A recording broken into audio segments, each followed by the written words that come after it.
सच पूछें तो जब से दूसरों के लिए काम किया है ना, तो अपनी परेशानी कुछ लगती ही नहीं है। और एक नया हौसला, एक रोज़ हौसला मिलता है जब हम बच्चों पे काम करते हैं। और बच्चे जो हैं ठीक हो के जाते हैं, मेन स्ट्रीम में जा रहे हैं और माँ बाप के साथ तो उनके रहने लगते हैं, सही तरीके से रहना सीख जाते हैं, काउंसलिंग बेहतर हो जाती है, तो एक बहुत हौसला मिलता है। मेरा नाम साजिद अमान है और कहानी बस जो शुरू हुई है वो शादी के बाद इतने हार्ड टाइम को देखा है। पहले बहुत ही नॉर्मल लाइफ थी, उसके बाद जब बच्चा पैदा हुआ शादी के तकरीबन 1.5 साल बाद, तो वो शुरू में तो उसके माइलस्टोन जो थे, डेवलपमेंटल माइलस्टोन बिल्कुल नॉर्मल थे। टाइम पे बैठा, टाइम पे चला, और लेकिन जो टाइम गुजरता रहा कॉम्प्लिकेशंस आती रही, बच्चा वीक होता रहा, तो उसके बाद फिर एक स्ट्रगल शुरू हो गई। रातों को बच्चा सोता नहीं था, काफ़ी देर तक जागता रहता था, तो एक हार्ड लाइफ उस वक्त फिर स्टार्ट हुई कि हमें क्योंकि डील भी करना नहीं आता था कभी स्पेशल बच्चों के साथ। हमारी ज़िंदगी में कभी टाइम गुजरा ही नहीं था, तो उस चीज़ को समझने में काफ़ी टाइम लगा, काफ़ी मुश्किल हुई। लेकिन अल्लाह ताला ने कुछ चीज़ें, आपको चुना होता है कि किसी चीज़ के लिए अल्लाह ताला ने कुछ फ़ैसले किए होते हैं जिसके ऊपर आपको चलना होता है। तो बस फिर इसी को मकसद बनाया कि कैसे इस बच्चे के साथ काम किया जाए। फिर अल्लाह ताला ने दूसरा बेटा दिया, वो भी डिसेबिलिटी के साथ, फिर तीसरा बेटा हुआ, वो भी डिसेबिलिटी के साथ।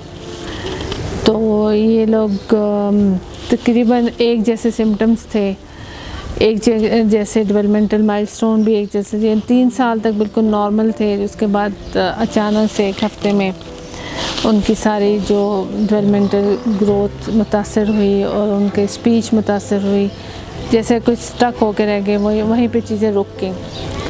तो फिर एक टारगेट बहुत बड़ा अल्लाह ताला की तरफ से मिला कि अब इन चीज़ों को कोप अप कैसे करना है, कैसे इनको लेकर चलना है।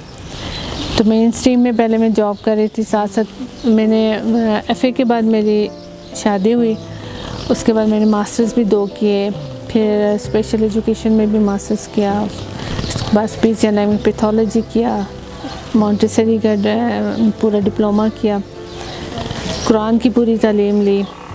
तो ये सब चीज़ें साथ साथ चलती रही। एक जब होता था डिप्रेशन, टेंशन, उसमें ये डाइवर्शन यही थी कि एक एजुकेशन अपनी साथ लेके चलें। तो जो बच्चा बड़ा होता रहा, एक टारगेट मिलता रहा कि अब इसको किस एरिया पे है, कैसे इसके ऊपर काम करना है। फिर साथ साथ मेन स्ट्रीम में जब जॉब कर रही थी, तो फिर वहाँ से कुछ रिस्पॉन्स ऐसे मिले कि अब हम बच्चों को नहीं रख सकते।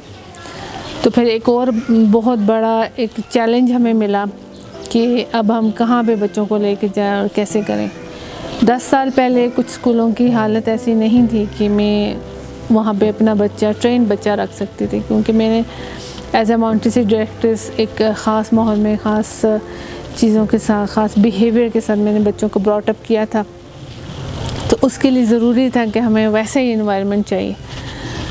तो फिर घर से स्टार्ट लिया, 1-2 बच्चों से स्टार्ट लिया, और इसी तरह अपनी एजुकेशन को अपग्रेड करती रही, और बच्चे आते रहे, दूसरे बच्चों का सबब बना। बहुत से नीडी बच्चे आए जिनको घरों से हमने निकाला, अपने स्कूल में जगह दी, उनकी तालीम पे फोकस हुए, उनकी थेरेपीज़ पे फोकस हुए, और फिर करते करते अब माशाल्लाह हमारे घर के 2 पोर्शन तकरीबन 8 से 10 कमरे जो हैं इस्तेमाल में आ रहे हैं। और अपने घर को ही अपने इन बच्चों के लिए वक्त कर दिया कि ज़ाहिर है हम रेंट अफोर्ड नहीं कर सकते, फाइनेंशियल सपोर्ट ज़्यादा नहीं है हमें, बल्कि ना होने के बराबर है, और बहुत से नीडी बच्चे हैं।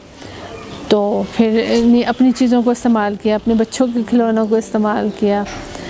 तो अल्लाह ने किया कि कुछ बच्चों की बेहतरी हुई, बहुत से बच्चों ने स्पोर्ट्स में अचीव किया माशाल्लाह।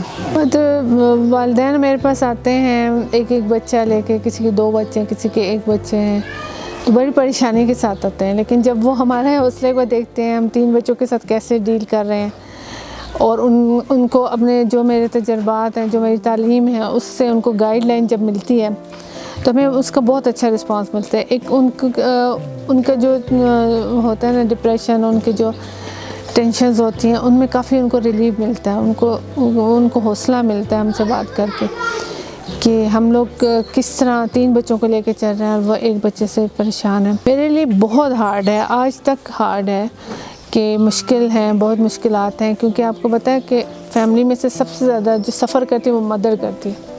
मेरे हस्बैंड भी बहुत सपोर्टिव हैं, लेकिन उसके साथ साथ ज़्यादा वो बाहर की चीज़ों को देखते हैं। घर में रोज़ का जो टाइम है वो बच्चे मेरे साथ स्पेंड करते हैं, और मैंने अपने बच्चों की ब्रॉटअप में कभी भी कोई हेल्प नहीं ली। घर के कामों में हेल्प है, लेकिन मैंने बच्चों के कामों में हेल्प नहीं ली। मैं चाह रही थी शुरू से कि मैं उन चीज़ों को खुद ही डील करूं। अब ज़ाहिर है कुछ कॉम्प्लिकेशन अपनी भी हैं, और बच्चों के ये जो सिंड्रोम है, ये प्रोग्रेसिव सिंड्रोम है, डिज़ीज़ प्रोग्रेसिव है। मतलब दिन ब दिन एक नया चैलेंज आपको मिलता है कि ज़रा बच्चा पैरालाइज भी है और स्पीच भी ख़त्म हो चुकी है। तो ये सब चीज़ें तो हमें अपनी लाइफ को ख़त्म होता हम रोज़ देखते हैं, लेकिन फिर कुछ अच्छे दोस्तों के साथ, कुछ फैमिली की सपोर्ट, फिर ऐसी चीज़ें हैं कि हम अपने आप को सोशलाइज रखते हैं।